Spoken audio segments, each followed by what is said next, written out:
할렐루야. 삶의 자리에서 감사함으로 하나님께 예배드리는 모든 믿음의 심령 위에 우리와 함께 하시는 성령 하나님의 은총이 충만하기를 축복합니다. 우리 주 예수 그리스도께서 우리를 고아와 같이 버려두지 아니하시고 영원토록 함께 하실 보혜사 성령님을 보내어 주셨습니다. 성령은 헬라어로 파라클레토스, 많이 들어보셨을 것입니다. 파라클레토스인데 우리 곁에서 도우시는 하나님을 뜻하죠. 성령 하나님은 영원토록 언제나 변함없이 우리와 함께 계셔서 거듭난 삶을 살아가도록 인도하시고 고단한 인생의 길에 위로자 되시고 힘과 능력을 주시는 성령 하나님이시죠. 성령은 지금 우리와 함께 계시는 하나님, 우리 안에 내주하시는 하나님이십니다.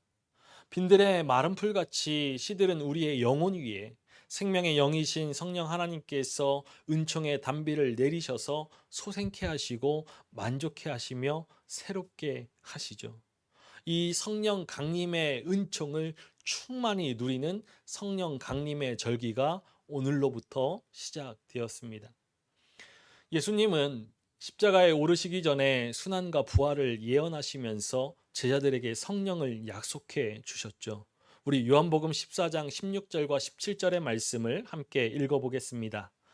내가 아버지께 구하겠으니 그가 또 다른 보혜사를 너희에게 주사 영원토록 너희와 함께 있게 하리니 그는 진리의 영이라. 세상은 능히 그를 받지 못하나니 이는 그를 보지도 못하고 알지도 못함이라. 그러나 너희는 그를 아나니 그는 너희와 함께 거하심이요 또 너희 속에 계시겠음이라. 예수님께서 성령을 약속하시면서 성령께서 행하실 일에 대해서도 알려주셨습니다. 우리 요한복음 14장 26절의 말씀을 읽어보겠습니다. 보혜사 곧 아버지께서 내 이름으로 보내실 성령, 그가 너희에게 모든 것을 가르치고 내가 너희에게 말한 모든 것을 생각나게 하리라. 진리의 영이신 성령은 제자들에게 임하셔서 제자들이 깨닫지 못하고 또 알지 못했던 예수님의 말씀을 깨닫게 하시고 생각나게 하실 것입니다. 오늘 우리가 읽은 사도행전 2장의 말씀은 오순절 성령 강림의 사건을 전해주고 있죠. 제자들은 오순절에 다락방에 한데 모여서 기도를 하는 도중에 성령이 임하시는 역사를 경험하였습니다.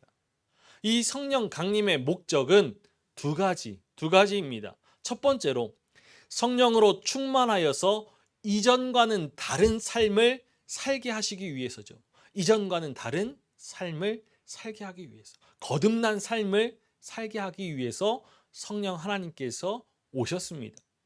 복음서의 말씀에는 제자들의 무지, 제자들의 연약함이 여과 없이 기록되어져 있습니다. 제자들은 사회적으로 그 무엇 하나 내세울 것이 없었던 사람들이었습니다. 이스라엘 사회 안에서 무시당하던 갈릴리 사람들이었죠. 그런 그들이 예수님의 제자가 될 수 있었던 이유는 예수님께서 그들의 삶에 찾아오셨고 그들을 제자로 부르셨기 때문입니다. 예수님 곁에서 동거동락하면서 복음을 전하고 귀신을 쫓아내는 그 사역들을 하였다라고 해서 제자들이 큰 능력을 얻은 것 아닙니다.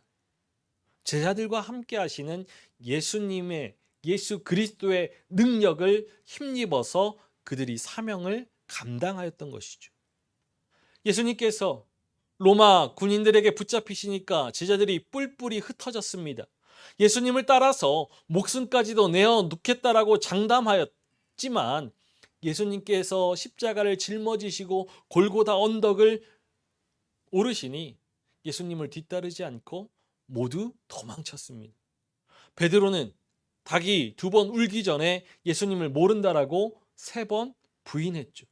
가룟 유다는 은 30냥에 예수님을 대제사장에게 넘겨줬습니다.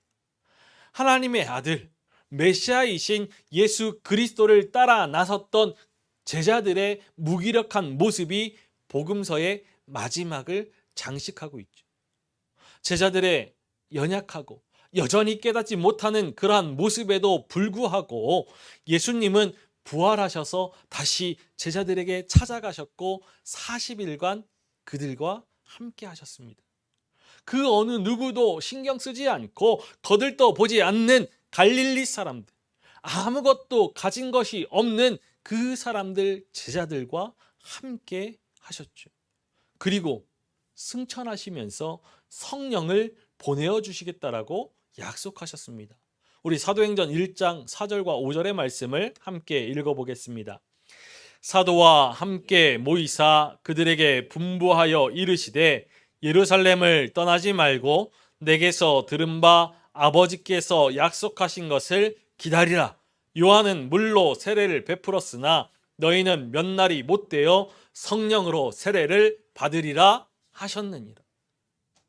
이 복음서와 사도행전 사이에 갑자기 존재가 변화되는 사건이 일어났습니다.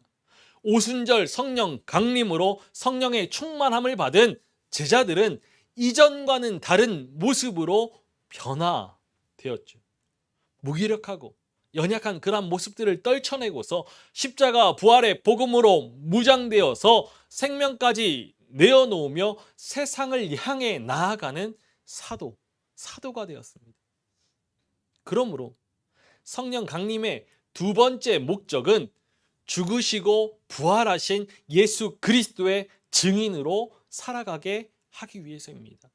그리스도의 증인으로 살아가게 하기 위해서 성령 하나님께서 강림하셨죠. 제자들은 성령을 보내어 주시겠다라고 약속하시는 예수님의 말씀을 귀담아 듣지 않고 새 출애굽의 메시아로 이스라엘의 회복을 이루실 때가 지금인지 예수님께 물었습니다. 부활하신 예수님과 함께라면 그 무엇도 두렵지 않다라고 믿고 자신하였기 때문이죠. 그러나 예수님의 계획은 제자들의 생각과는 달랐습니다. 예수님은 분명한 뜻과 분명한 계획을 전하여 주시고서 하늘 보좌 우편으로 올라가셨죠. 우리 사도행전 1장 7절과 8절의 말씀을 읽어보겠습니다. 이르시되 때와 시기는 아버지께서 자기의 권한에 두셨으니 너희가 알 바 아니요 오직 성령이 너희에게 임하시면 너희가 권능을 받고 예루살렘과 온 유대와 사마리아와 땅끝까지 이르러 내 증인이 되리라 하시니라. 부활하시고 승천하신 예수님께서 성령 하나님을 보내어 주시는 가장 중요한 이유, 그것은 제자들을 그리스도의 증인으로 삼기 위해서입니다. 하나님께서 성령을 주시고 그 권능을 주시는 이유는 땅끝까지 예수 그리스도를 증거하는 증인이 되게 하기 위해서이죠. 다른 목적 없습니다. 오직 예수 그리스도의 증인이 되게 하기 위해서이죠. 성령 강림의 목적은 예수 그리스도를 믿는 자들이 이전과는 다른 변화된 삶, 거듭난 삶을 살아서 그 변화의 동력이 되는 그리스도의 증인으로 살아가게 하기 위해서입니다. 성령은 그리스도의 말씀을 깨닫게 하시고 그리스도의 말씀을 따라 살아갈 수 있는 그런 힘과 능력을 주십니다. 성령의 충만한 임재 속에서 우리 안에 살아계신 그리스도를 드러내어서 그리스도의 향기를 풍기고 그리스도의 편지가 되게 하시는 것이죠. 교회 역사에서 성령 강림의 놀라운 사건을 증언할 때 항상 함께 언급되는 절기가 있습니다. 바로 오순절이죠. 오순절은 원래 첫 수확한 밀을 바치는 감사절기였습니다. 이 오순절은 유대인의 명절로서 유월절을 지낸 후 50일 되는 날로 77절, 77절이라고도 하죠. 이 오순절은 유월절과 마찬가지로 유대인들이 예루살렘에 순례를 해야 하는 절기입니다. 역사적으로 이 77절은 출애굽 이후에 시내산에서 모세가 하나님께 계명을 받은 그 날을 기념하는 절기입니다. 이스라엘 백성들이 출애굽한 지 50일째 되는 날 하나님의 그 계명을 받아서 순종함으로 하나님의 백성으로 그 관계를 새롭게 세운 날, 이 날이 오순절이죠. 이 오순절에 성령 하나님께서 강림하셨습니다. 오순절 성령 강림은 예수님께서 부활하신 날로부터 50일 되는 날이죠. 유월절 어린 양으로 십자가에 자신의 그 생명을 내어주신 예수님께서 부활하신 후 유월절 후 50일째 되는 날, 새 이스라엘을 시작하는 절기가 바로 오순절 성령 강림절입니다. 오늘 사도행전의 말씀은 오순절 날이 이미 이르매라는 말로 시작하고 있죠. 우리말 성경에는 번역되어 있지 않지만 이 사도행전 2장의 말씀은 그리고를 뜻하는 헬라어 접속사 카이로 시작합니다. 오늘 본문에서는 이 카이가 마침내라는 의미로 해석할 수 있죠. 예수님께서 약속하신 성령께서 마침내 오시는 날 오순절이 이르렀습니다. 이 오순절에 경건한 유대인들이 천하 각국으로부터 와서 예루살렘에 머물고 있었죠. 예수님께서 부활 승천하신 후에 제자들과 예수님을 따르던 무리들이 안식 후 첫날 마가 다락방에 모여서 기도하고 있었습니다. 오순절 마가 다락방에 성령이 임하셨죠. 예수 그리스도의 부활 후 50일이 되던 날 하나님께서는 제자들과 무리에게 당신의 영을 부어 주셨습니다. 성령이 임하시니 다락방에 모인 공동체는 놀랍고 신비한 일을 경험하게 되죠. 우리 사도행전 2장 2절에서 4절의 말씀을 다시 한번 읽어보겠습니다.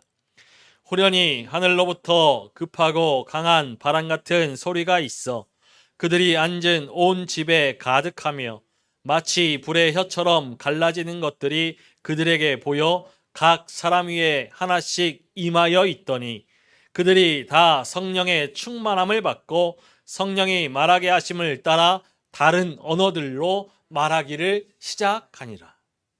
그때 급하고 강한 바람 같은 소리가 온 집에 가득하고 불의 혀같이 갈라지는 것들이 보여서 각 사람 위에 하나씩 임하였습니다.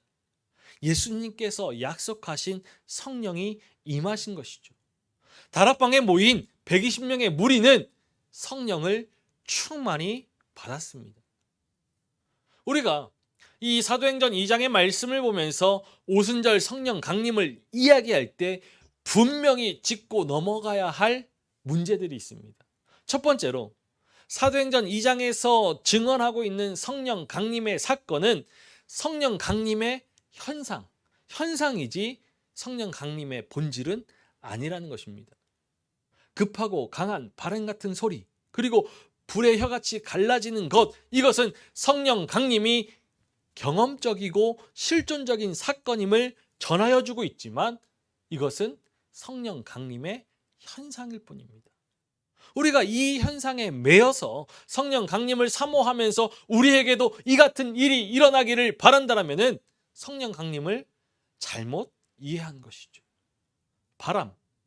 바람은 보이지는 않지만 구체적인 힘으로 존재하는 현상입니다. 바람은 생명의 원천적인 그런 힘을 상징하는 것이죠. 그리고 불은 이 바람과 마찬가지로 하나님의 임재를 상징하는 은유입니다. 바람과 불은 시내산에서 우레와 번개, 나팔 소리가 온 산이 진동하고 연기가 자욱하여서 하나님께서 불 가운데 강림하신 그러한 사건을 떠올려 줍니다.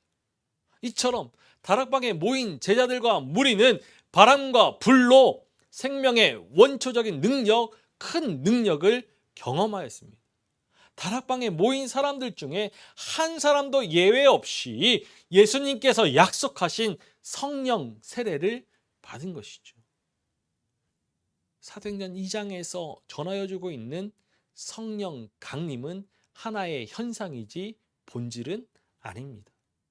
두 번째로 모여있던 제자들과 무리는 성령으로 충만하게 되었지만 각 사람 위에 하나씩 임하였다. 이것은 성령 강림은 개별적이고 개인적인 체험의 사건임을 말하는 것입니다. 성령의 강림이 다락방에 모인 공동체에게 임하였다라고 해서 이 성령 강림이 공동체적인 사건이라고 말하면 안 되는 것이죠. 말씀에 기록된 대로 성령 하나님은 다락방에 모인 각 사람 위에 하나씩 임하였습니다. 성령 강림은 개별적인 개인적인 사건이죠. 세 번째로 성령이 각 사람 위에 하나씩 임하였더니 제자들은 성령 충만으로 성령이 말하게 하심을 따라 각각 다른 언어들로 말하기 시작하였죠. 성령이 말하게 하심을 따라, 이 말은 곧 성령이 시키는 대로라는 말입니다. 성령이 시키는 대로 말하였다라는 것이죠. 이렇듯 성령 충만은 성령의 인도하심에 순종하는 것입니다. 네 번째로 성령이 하나씩 임하였더니 각국의 언어로 말하기 시작한 것에 우리가 주목해야 합니다. 그들이 각자 말하고 싶은 것들, 하고 싶은 말을 한 것이 아니라 하나님의 큰 일을 말하였죠. 우리 사도행전 2장 11절의 말씀을 함께 읽어보겠습니다. 그레데인과 아라비아인들이라 우리가 다 우리의 각 언어로 하나님의 큰 일을 말함을 듣는도다 하고, 하나님의 큰 일, 예수 그리스도를 통해 이루신 일, 곧 제사함과 구원에 관한 말을 하였던 것입니다. 복음을 전하기 시작한 것이죠. 성령이 말하게 하신 것은 복음입니다. 마지막으로 제자들과 무리가 했던 방언은 15개 지역의 사람들의 언어로 각자가 알아들을 수 있었죠.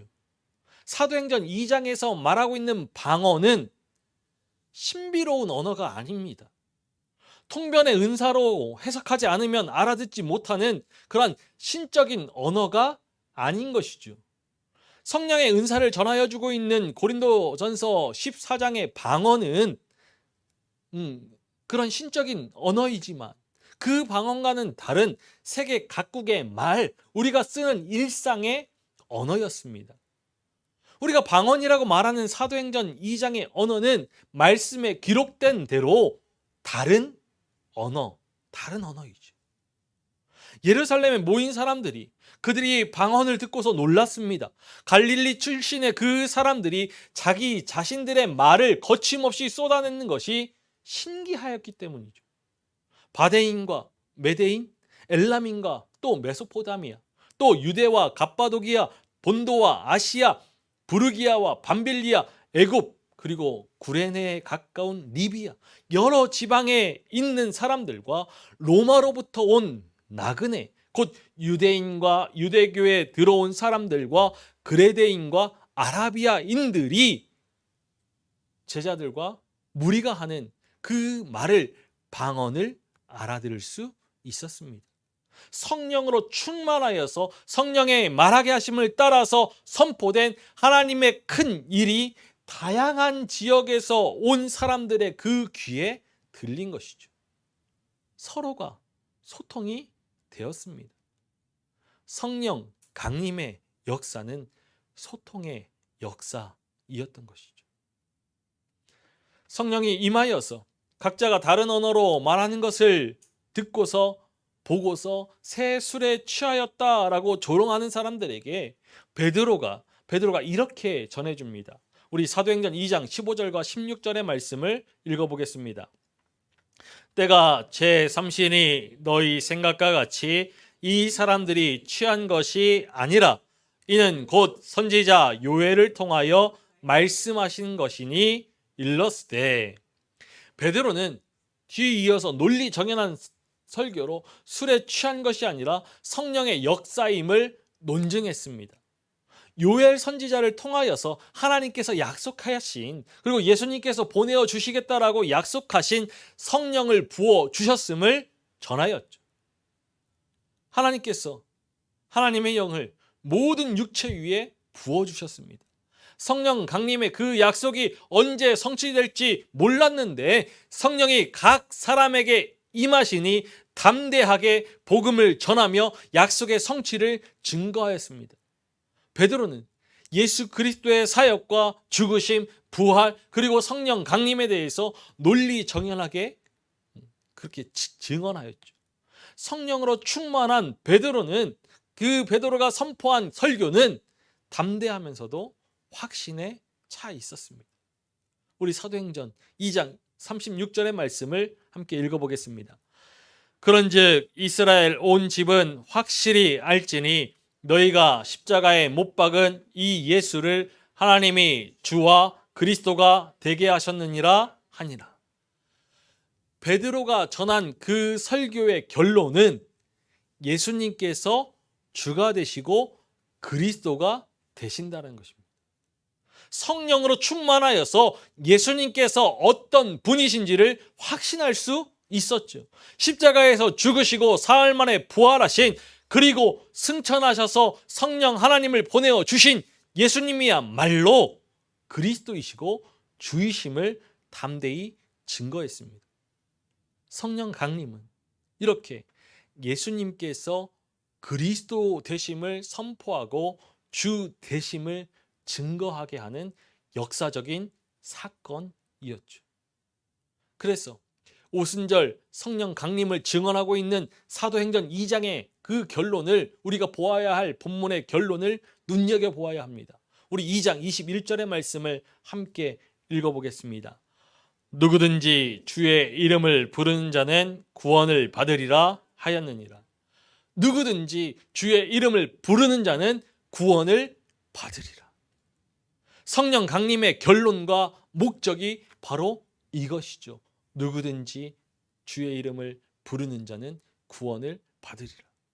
급하고 강한 바람 같은 소리와 불의 혀같이 갈라지는 것과 같은 그 현상과 함께 각 사람 위에 하나씩 임한 성령으로 인하여서 하나님의 큰 일을 말하였고, 각자 다른 지역과 나라의 사람들이 알아듣게 되었습니다.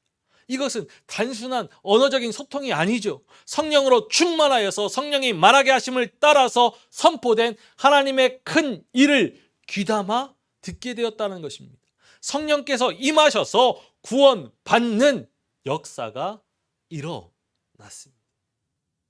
성령으로 충만하여서 하나님의 큰 일을 증언하는 제자들의 사명은 계속되었습니다.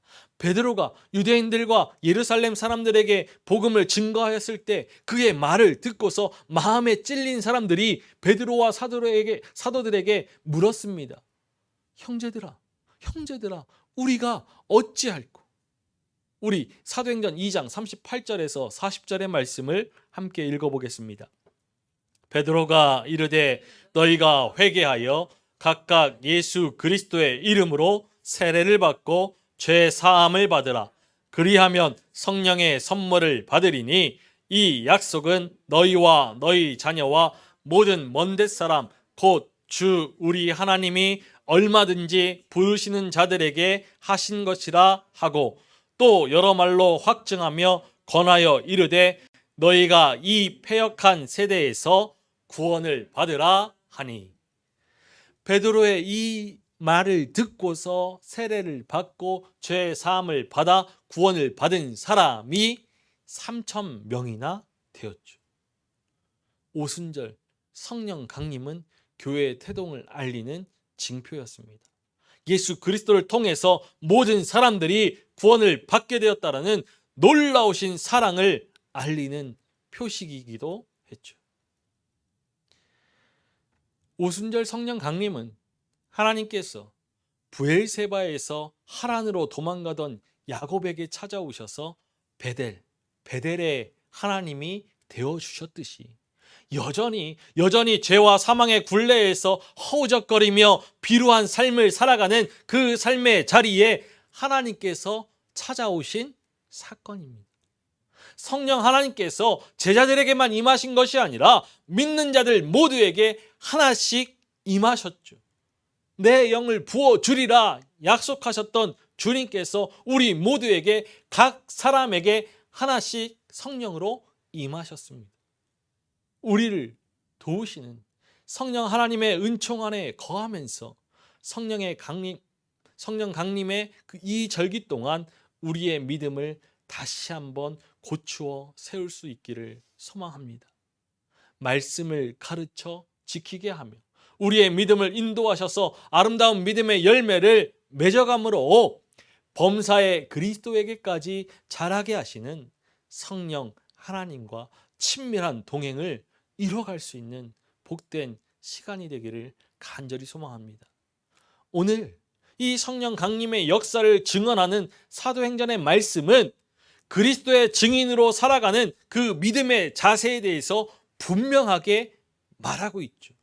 각 사람에게 임한 성령의 충만함을 받아서 성령이 말하게 하심을 따라야 하는 것입니다. 우리 자신의 의지로 살아가는 것이 아니라 성령의 의지에 순종하면서 살아갈 때 그리스도의 증인이 될 수 있다는 것입니다. 성령의 의지에 순종하기 위해서 먼저 나의 나됨을 비워내는 그러한 작업이 필요합니다. 비울 때 채울 수 있는 법이죠. 우리의 생각과 우리의 의지, 우리의 방법과 우리의 판단을 비워낼 때 성령으로 충만해질 수 있습니다. 성령의 음성에 귀 기울일 수 있고 성령의 의지에 순종할 수 있죠. 자신을 비우고 성령으로 충만할 때 성령이 시키시는 대로 하나님께서 행하신 큰 일을 알리는 그리스도의 증인이 되는 삶을 살아갈 수 있습니다. 사도행전의 말씀을 보게 되면 성령으로 충만한 사람들은 모두 말을 하였습니다. 그들이 전한 말은 자신들의 생각과 뜻으로 가득 찬 말이 아니라 성령이 말하게 하심을 따라 전한 말이었죠.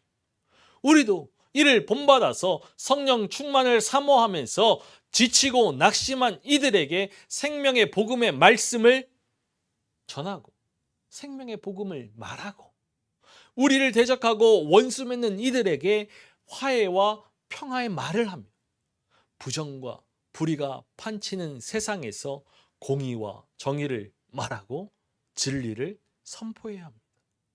우리 자신으로 가득 찬 말을 하는 것이 아니라 성령으로 충만하여서 우리의 입에서 하늘의 말을 전할 수 있어야지. 오순절 마가 다락방에서 성령이 임하였을 때 나타난 가장 큰 표적은 방언이 아닙니다. 성령의 가장 큰 표적은 존재의 변화이죠. 하나님의 영이 예수 그리스도의 재림을 갈망하는 그 10년 가운데 임하셔서 그들을 새롭게 창조하셨습니다. 억압과 폭압, 가난과 기근, 전쟁에서 해방시키셔서 예수 그리스도의 십자가의 길을 쫓는 부활의 생명을 품은 존재로 변화시키셨죠. 두려움과 염려, 눈물과 아픔의 자리에서 일으켜 세우셔서 믿음과 소망, 사랑의 찬양을 드릴 수 있도록 그 존재를 새롭게 하셨습니다. 세상의 이기심과 탐욕에 사로잡힌 존재가 자유함으로 구원의 복음에 사로잡힌 인생으로 다시 살게 하셨죠. 성령에 사로잡힌 제자들은 하나님 나라의 비전을 품고 복음으로 생명을 살리며 영혼을 생명으로 인도하는 새로운 존재로 거듭난 것입니다. 이것을 요엘의 말씀은 자녀들이 장래일을 말하고 노인들이 꿈을 꾸며 젊은이들이 이상을 보는 것으로 전하여 주고 있죠.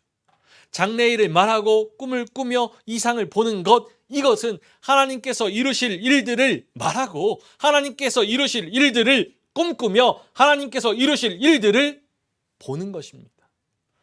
하나님은 여호와의 이름을 부르는 자들에게 구원을 주시기를 원하시죠.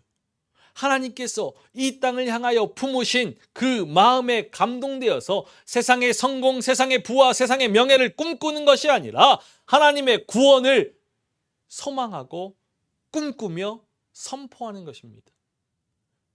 성령이 임하면 이렇게 존재가 변화되는 것이죠. 하나님의 구원을 소망하고 꿈꾸며 선포하는 존재가 되는 것입니다. 하나님의 마음을 깨달아서 하나님의 꿈이 나의 비전이 되고 사명이 되는 온전한 하나님의 사람으로 변화되어 가는 것이죠. 오늘 우리가 사도행전의 말씀을 통해서 확인할 수 있는 성령 강림의 목적은 분명합니다. 성령이 말하게 하심을 따라서 하나님의 큰 일을 전하여서 누구든지 주의 이름을 부르는 자는 구원을 받게 하는 것입니다. 우리는 이 성령 강림의 목적을 기억하고서 각 사람 위에 하나씩 임한 성령께 순종하여서 십자가 부활의 복음을 증거하는 그리스도의 증인이 되어야 합니다. 성령 하나님은 예수 그리스도를 닮은 작은 예수로 거듭나고 그리스도의 장성한 분량이 충만한 데 이르도록 우리를 도우시기 위하여서 우리의 삶에 찾아오셨습니다. 우리가 살아가는 인생의 그 모든 순간에 함께 하시는 성령 하나님을 깨닫고 그의 권능을 힘입어서 작은 예수로 살아가야죠. 예수 그리스도께서 약속하신 성령이 우리 안에 충만히 임재하였습니다. 광야 같은 세상을 살아갈 때 성령 하나님께서 우리와 함께 하신다는 이 사실을 믿고 의지하는 것, 이것이 우리의 능력이 되고 우리의 평안이 될 줄로 믿습니다. 힘겨운 인생의 걸음을 내디딜 때 우리에게 가장 필요한 것, 그것은 바로 성령 충만이죠. 성령으로 충만할 때 항상 기뻐할 수 있고 쉬지 않고 기도할 수 있으며 범사에 감사할 수 있습니다. 우리에게 약속하신 성령을 보내어 주신 우리 주 예수 그리스도께 감사하면서 우리 모두가 성령 충만을 사모하고 권능을 받아서 그리스도의 증인이 되기를 간절히 소망합니다. 오순절 마가다락방에 모인 각 사람에게 하나씩 임한 성령 하나님께서 우리와 함께 하셔서 우리를 새롭게 하시고 성령으로 충만케 하셔서 십자가 부활의 복음의 증인으로 살아가게 하실 것입니다. 사랑하는 믿음의 가족 여러분 모두가 각 사람 위에 임한 성령 하나님을 소멸치 말고 차고 넘치는 기쁨과 소망으로 담대한 그리스도의 증인으로 살아가시기를 주님의 이름으로 간절히 축원합니다.